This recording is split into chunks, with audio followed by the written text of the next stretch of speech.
Good morning. Once again, I welcome you all to the e-learning platform of Automobile Engineering Department of BSIT. In last lecture, we completed the use of cores, core prints and core boxes. In today's lecture, we'll see the gating system, which is the part of the casting. So in today's lecture, we'll go through the gating system in casting, their function and block diagram. So what do you mean by gating system? Gating system, the term gate is defined as one of the channel which actually lead into the mold cavity. म्हणजे काय तर आता गेटचं example, gate म्हटलं तुमच्या समोर काय येते तर एंट्री पॉइंट, बरोबर आहे. कुठल्याही आपल्या घराचं गेट असेल, कुठलं ऑफिसचं गेट असेल, त्या गेट मधून तुम्ही एंट्री करणार आहे.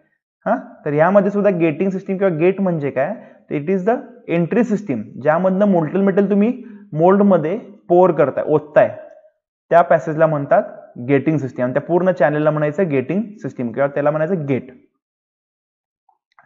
or gating system refer to all channels by means of which molten metal is delivered to the mold cavity. त्यातून molten metal तुम्ही pour करताय.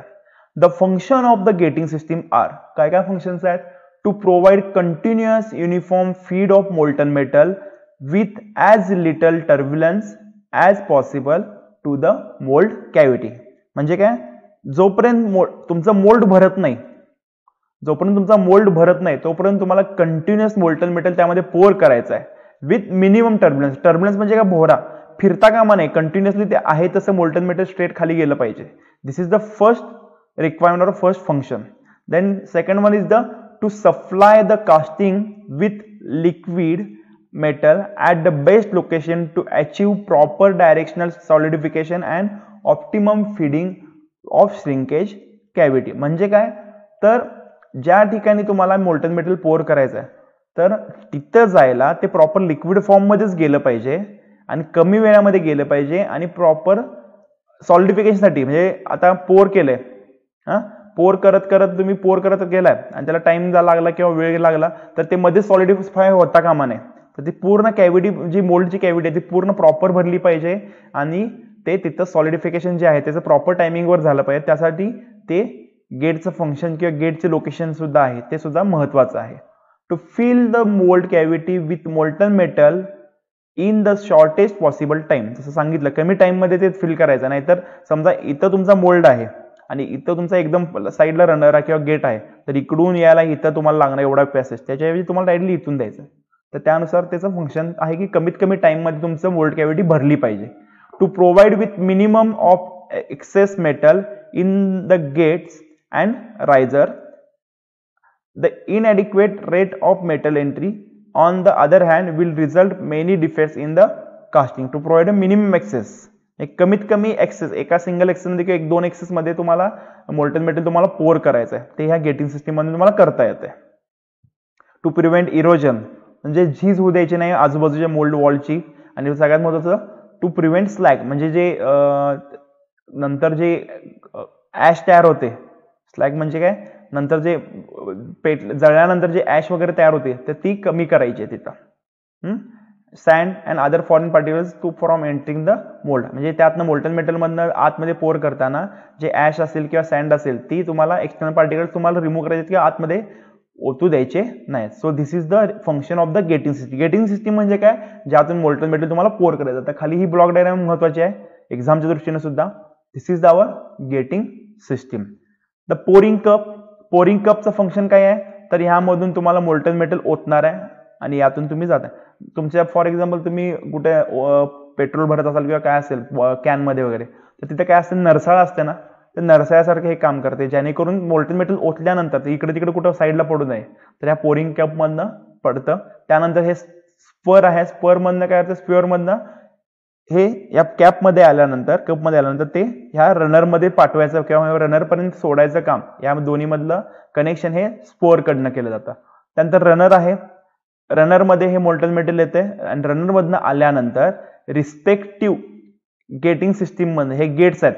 आता 4 गेट्स इथे दिलेले आहेत तर त्या गेट सिस्टीम मधनं रिस्पेक्टिव्ह मोल्डला तुमचं पाठवलं जात आहे. जे मोल्टन मेटल जे आहे ते मोल्डला पाठवतं. So this is the block diagram of the gating system. लक्षात ठेवायचं कपचं काय फंक्शन आहे, तर मोल्टन मेटल आतमध्ये ओतायचं आहे.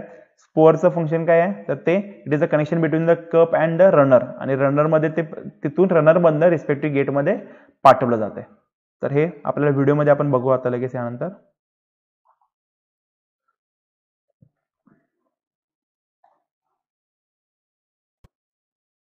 Today we discuss the gating system. Gating system. आता इथं बघ,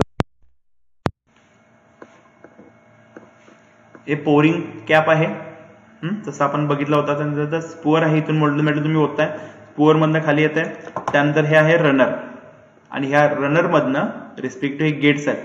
या गेट्स मधनं हे कास्टिंग मध्ये तुमचं जात आहे. आणि हा रायझर, तर रायझरचं फंक्शन काय, जे एक्सेस, आता तुम्हाला माहिती आहे की सॉलिडिफिकेशन नंतर एकतर कमी होते जास्त होते, तुमचं मोल्टन मेटलच्या प्रॉपर्टीनुसार आहे.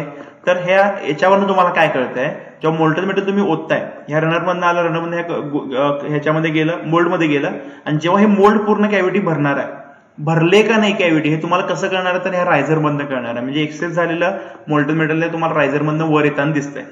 आणि प्लस सॉलिडिफिकेशनच्या वेळी सुद्धा हे तुम्हाला महत्वाचं आहे, कारण की सॉलिडिफिकेशन मध्ये तुमचं मोठं साईज वाढते, श्रिंक होतात किंवा मोठं होते, तर त्यासाठी तुम्हाला हे रायझरचा यूज केला जातो.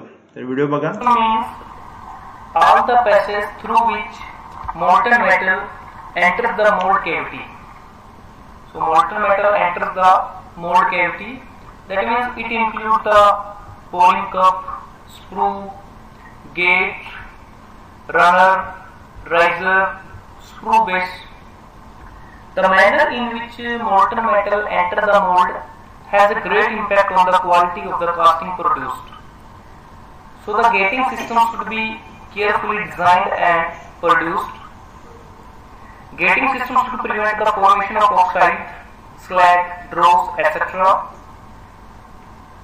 So now the elements of a gating system. The first element for the gating system is pouring cup or pouring basin.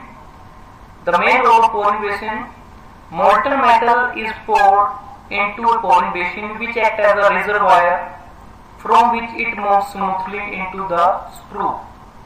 And the pouring basin is also able to stop the slag from entering the mold cavity by means of a skimmer. And this is a vertical portion that is known as the sprue.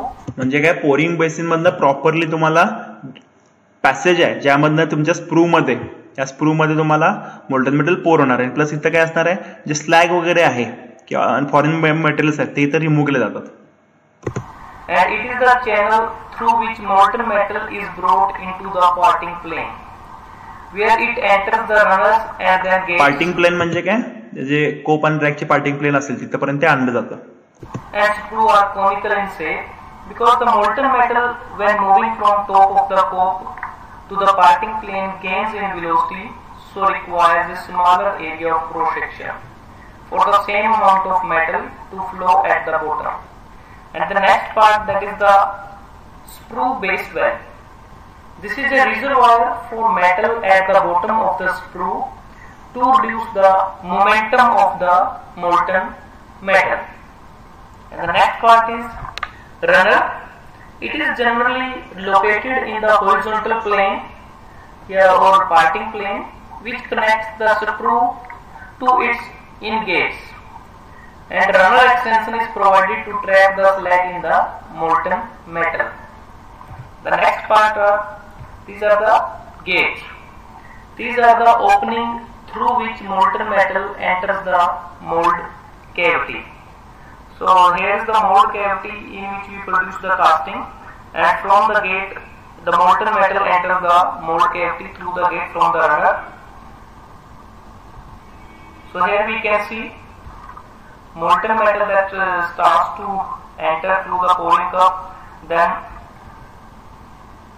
through the screw, and from the runner, and through gates it goes towards the mold cavity. And the next part here, as we can see, this is the riser. Most of the foundry alloy shrink during solidification. So as a result of this volumetric shrinkage during solidification, voids are likely to form in the casting So these voids needs the additional molten metal. So hence a reservoir of molten metal is to be maintained, from which metal can flow radially into the casting when the need arises. And these reservoirs are called riser. And the main function of riser, partially vacuum leads to a shrinkage void. म्हणजे काय तर आता काही केसमध्ये जेव्हा इथे तुमचं molten metal इथून येणार आहे, ह्या गेटिंग सिस्टीम मध्ये ह्या मोल्डिंग मध्ये जाणार आहे, श्रिंक होतात. मोल्टन मेटल सॉलिडिफाय झाल्यानंतर श्रिंक होतात, म्हणजे आकुंचन पावतात. आणि आकुंचन पावल्यानंतर काय होणार आहे तर मोल्टन मेटल मध्ये ह्या मोल्ड मध्ये कॅव्हिटी फॉर्म होते.